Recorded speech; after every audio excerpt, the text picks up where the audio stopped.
Assalamualaikum warahmatullahi wabarakatuh. Perkenalkan, nama saya Ahmad Nisa Maulana dari absen 3. Dan saya Aulia Putri Wibowo dari absen 7. Saya Reda Siawan dari absen 30. Kami bertiga akan buat video dengan tajuk Tahapan Mitigasi Bencana Alam.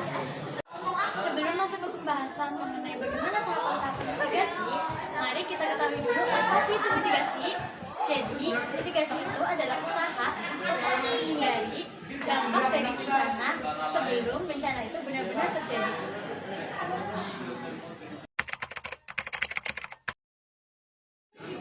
Terdapat 3 tahapan dalam mitigasi bencana alam. Yang pertama adalah prabencana.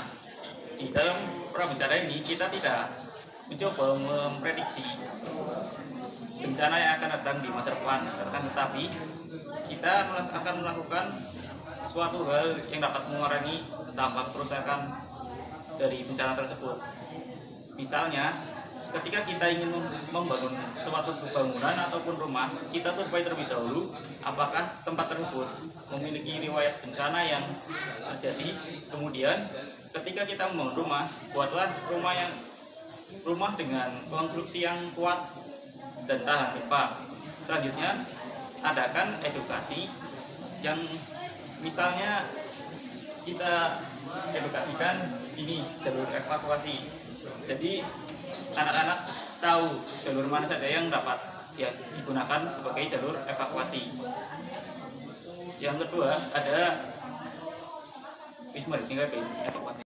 Yang kedua, saat bencana sedang terjadi.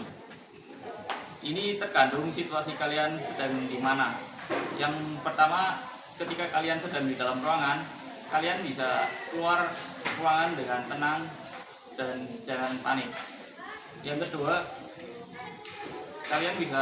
jika kalian tidak bisa keluar ruangan, kalian bisa mencari meja yang kokoh ataupun berdiri di samping tembok yang tidak ada jendelanya karena berpotensi untuk pecah.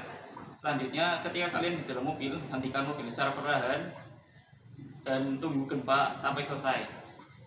Selanjutnya, ketika kalian di tepi pantai, segera jauhi pantai karena setelah gempa terjadi akan berpotensi tsunami.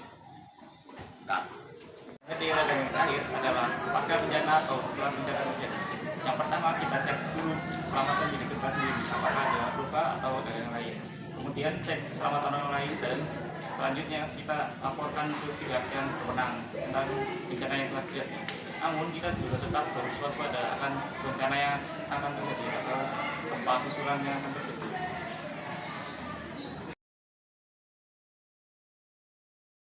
Gempa bumi adalah bencana alam yang tidak bisa kita hindari. Namun, kita bisa mengurangi dampak-dampaknya melalui langkah-langkah mitigasi yang tepat. Mitigasi bukan cuma sekedar tentang membangun rumah yang kokoh, tapi juga membangun kesadaran dan kepercayaan masyarakat.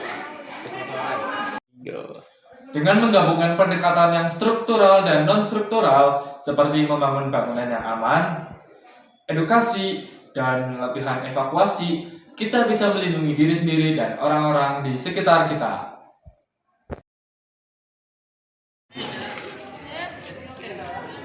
Jadi, itu tadi adalah pemaparan materi mengenai mitigasi dan juga bagaimana langkah-langkah mitigasi. Sampai sekarang, apakah teman-teman mengerti betapa pentingnya menyiapkan langkah-langkah mitigasi itu?